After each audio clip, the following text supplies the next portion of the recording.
Pick one yet. Okay, pick one. Minor. I don't know what key to start on. Dramatic minor key. Dramatic C minor key.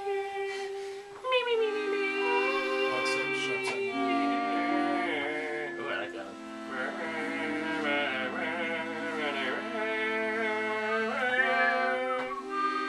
Tell the story. Tell the story. Okay, so one dark and foggy morning.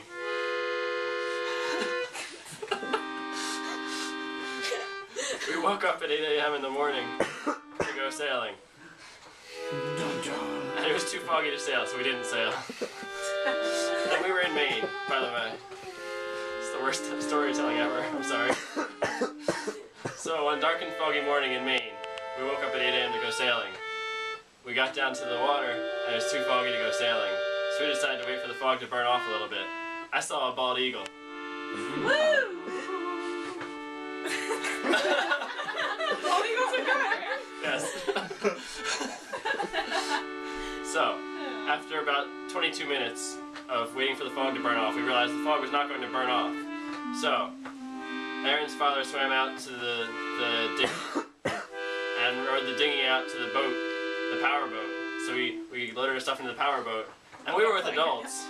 So we assumed that everything was taken care of and that we didn't have to worry about bringing anything of our own. So we had the clothes on our back, and a camera, and some towels.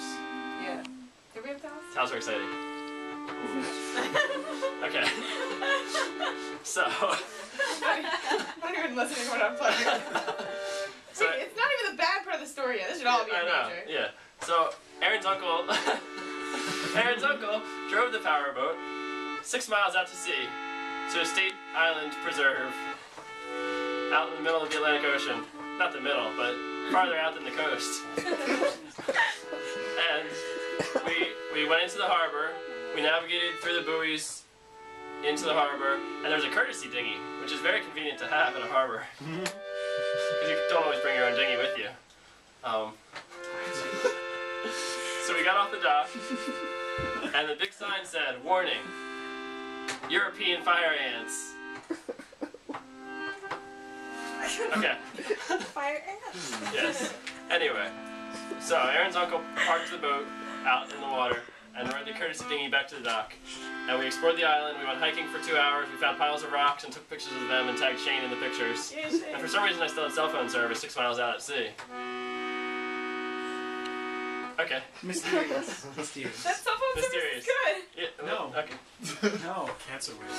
Anyway, 2 hours later, we decided our hike was over. And there was a family grilling in the harbor, but we didn't want to disturb them, so we said hi, and we decided to leave. And we were the only ones on the island the entire time that we were hiking until we got back and saw them. Anyway, Aaron's uncle took the courtesy dinghy out and got the power boat and came back in, and we loaded up our stuff into the power boat, and I booted up my phone to use the GPS, because he didn't have a GPS or a compass in the boat. No compass. Bad. Okay, so we start leaving the harbor. We're going east to get out of the harbor. And I boot up my GPS as her uncle is turning around the buoy, the warning buoy that says rocks are here, don't drive your boat here. And unfortunately, before my GPS was completely booted up, I realized we were heading back towards the island. We had completely circled around the buoy, and we were going straight towards the rocks. And I was like, "Stop the boat!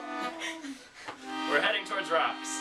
And so we stopped the boat, he turned it around, and all of a sudden, yeah, that was the sound. So the propeller on the boat, because boats use propellers most of the time, some of the time, for propelling them, the propeller hit rocks and got bent. And so I'm like, okay. Sorry. Stop. We're with 2 adults. They'll have food and water and a phone and a GPS. We had none of the things. Nothing we needed to live. We had 2 dying cell phones and no water. And so I took the oar and started paddling. That's the paddling noise? Yeah. Okay. So I was paddling away from the rocks while Aaron's uncle jumped into the water, dove under the boat with his goggles on, and looked at the propeller. And he tried to bang on it with a hammer or something, and it didn't help. So he got back in the boat and tried to start up the engine again, and we moved forward a little bit, and we stopped. And then we were like, okay, I'm thirsty. And we had no food and no water and no sandwiches. We had no mothers prepare us a meal and no mothers with us. So we were all alone out in the middle of the ocean with no mothers. And no food and no water. So we called a rescue boat, and the rescue boat said, well, we could rescue you, but you're not members. So we're going to go rescue these members of the rescue boat membership club, and in 2 hours we can come and try to get you. So we're like, okay. So for an hour and a half we start drifting, and luckily we're drifting away from the island because the tide is going out. So that means we're going out as well. So we were way out at sea, and eventually, what happened next? Someone got in touch with... we also weren't able to be rescued by... Nobody was National dying. Guard. Yeah, nobody. We weren't dying. The Coast Guard wouldn't come. Coast Guard. We called the Coast Guard and they wouldn't come because nobody was dying and there were no children, and we had life preservers but no water and no sandwiches And no Facebook. and no Facebook. But we had a GPS on my phone. So anyway, we called a family friend at the yacht club and gave him our coordinates, and he started coming out.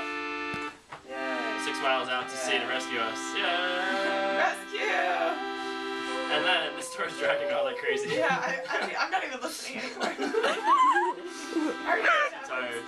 Anyway, the family friend started coming out to rescue us, and he never found us. The harbor master from the neighboring harbor heard our call on the radio and came out and got us. And so we were being towed in by the harbor master, and the family friend never found us. And we eventually got back, and Aaron's grandmother picked us up, and she had no water or sandwiches. So we had to go all the way back to the house, and eventually